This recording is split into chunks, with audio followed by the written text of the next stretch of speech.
In the last video, the last thing we found about the problem was what its doubling time was. How long would it take for the population to double? And that's often something we want to know. And what's really cool is that the doubling time doesn't depend on how many people were in your initial population.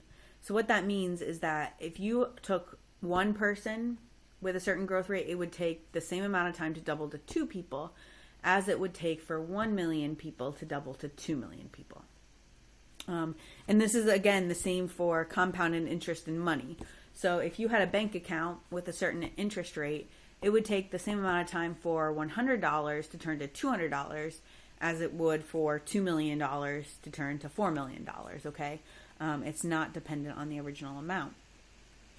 So we can actually find, based on the growth rate, we can find what's called the doubling time, which we're using a big T here.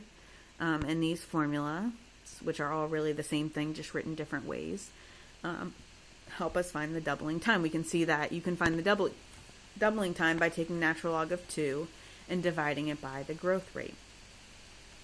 So number 1 here says begin with the formula P of t equals P0 e to the kt for k greater than 0, and show that the doubling time is not dependent on the original amount. So it doesn't matter what number we put in there. Now here's what we can do. If we have our P0, right, then doubling it is going to be 2 of P0. And what always happens is our first step is we want to get this exponential by itself, so we're going to divide both sides by P0, and that's where it doesn't matter what number you had there. By your second step, it's going to be gone, and you're just going to have 2 equals e to the kt. And then our next step, just like we did in the last video, we take the natural log of both sides, and that would give us natural log of 2 equals k times t. And here's where we would just divide both sides by k, and we'd get the doubling time, which we're now calling big T, would be natural log of 2 over k. Okay, so here we have some populations and some countries, and we have their growth rate, or we have their doubling time, and we want to find the other. So here we have Uganda, and we have that their growth rate is 3.60%, which as a decimal would be 0.036. So to find their doubling time, we're going to take natural log of 2 divided by 0.036. And we'll see that it would take about 19.25 years.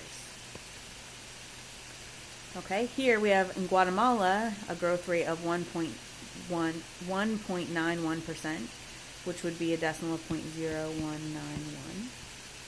So to find their doubling time, we're going to take natural log of 2 divided by 0.0191, and we see that their doubling time is about 36.29 years. And this, if you compare, Uganda had a much bigger growth rate, and it takes less time for them to double. Okay, now we're going to go the other way. We're going to have the growth rate, and we're going to have the doubling time, and we want to find k, and we can actually use this formula here that k equals natural log of 2 over t. And really all we've done here is solve this equation for k, multiply both sides by k, and then divided both sides by t. So here for Brazil, if we take natural log of 2 and divide it by the time it takes it to double, 83.51 years, well, we'd get 0.0083, which means it would take, the growth rate would be 0.83% if we turn that to a percent. In Kenya, we're going to take natural log of 30.54. Make sure we put that in correctly. And divide it by, oh, shoot, what was I doing here? We want to follow this formula carefully. Natural log of 2 divided by 30.54. Okay, and we see that the growth rate would be 0.0226. So if we turn that into a percent, multiply it by 100, move it the decimal to the right 2 places, we'd have 2.27%.